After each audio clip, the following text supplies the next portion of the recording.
اس وقت قمر زمان قاہرہ صاحب نے ہمیں جوائن کیا ہے، پاکستان پیپلز پارٹی کے سینئر رہنما ہے۔ بہت شکریہ قاہرہ صاحب، آپ کے وقت کا پرنسپل سیکرٹری اعظم خان کا بیان اور وہ بھی پوری سائفر کی ایک کہانی جس پر سیاست اور آفیشل سیکرٹ ایکٹ کا معاملہ۔ سر کیا کہیں گے قاہرہ صاحب؟ آفیشل سیکرٹ ایکٹ یا اس کے لیگل امپلیکیشنز کیا ہوں گے اس کے بارے میں، کیونکہ میں قانون دان نہیں ہوں، مجھے نہیں اندازہ کہ وہ کیا ہے۔ وہ بہتر ہے کوئی وکیل صاحب آپ کو بتا سکتے ہیں، قانون کے جو ماہر ہیں۔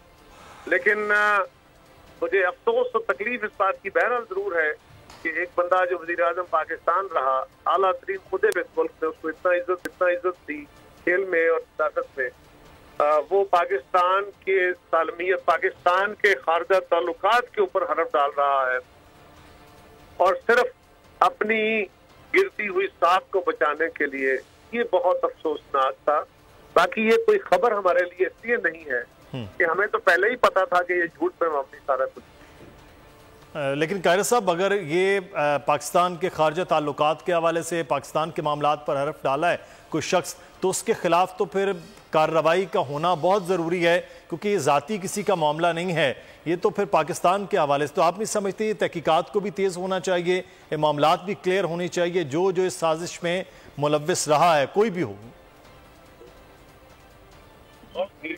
دیکھیے، مجھے گزارش یہ ہے کہ میں نے پہلے عرض کیا، میرے علم میں نہیں ہے، میں وکیل نہیں ہوں کہ اس کی لیگل امپلیکیشنز کیا ہیں۔ یہ کسی بہتر ہے قانون کے ماہر سے آپ پتہ کریں گے تو زیادہ بہتر ہے۔ تو سب یہ ساکھ جو بچانے والا قاہرہ صاحب معاملہ تھا کہ میں اس کو کھیلوں گا اور اس کو استعمال کروں گا، اب وہ کیا گیا اور اس کے جو اثرات چلے سیاست کے حوالے سے وہ رہے، اس کا کتنا نقصان ہوا ہے ریاست میں؟ کیا فرمایا؟ میں قاہرہ صاحب آپ سے یہ عرض کر رہا تھا کہ جو اس وقت وزیر اعظم نے کہا کہ میں اس پہ کھیلوں گا، اور وہ پھر کھیلے بھی اور سارا ایک خط لہرایا گیا، یہ سیاسی طور پر پھر کیا معاملات ہوئے، وہ اپنی ساکھ بچاتے بچاتے جو ریاست کے معاملات کا آج تک یہ نقصان ہوا، اس کے جو کانسیکوینسز ہیں سر، اس پر تو پھر بات کیجئے۔ دیکھیے، ہم تو بہت اس پہ باتیں کر چکے، یقیناً بڑا نقصان ہوا، انہی باتوں کو دہراتے چلے جائیں گے تو کیا حاصل ہے؟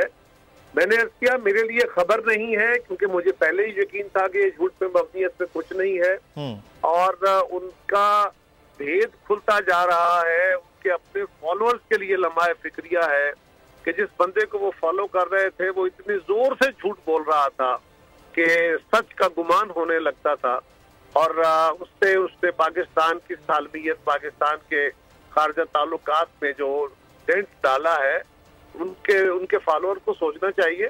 ہمیں تو پہلے ہی یہ جھوٹ پہ مبنی سارا بیانیہ کھڑا کیا تھا۔ ٹھیک ہے قاہرہ صاحب، ہمارے ساتھ پاکستان پیپلز پارٹی کے رہنما موجود تھے، بہت شکریہ آپ کا۔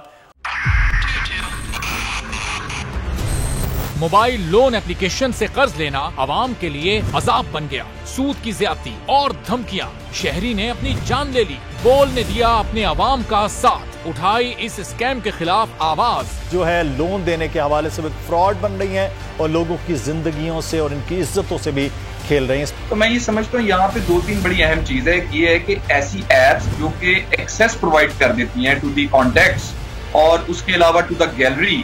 بول کی خبر پر اداروں نے بھی کس لی کمر، لیا ایکشن۔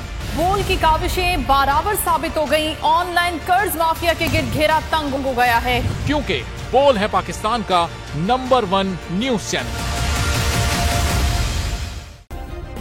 سبسکرائب کریں اور بیل دبائیں تاکہ کوئی خبر رہ نہ جائے۔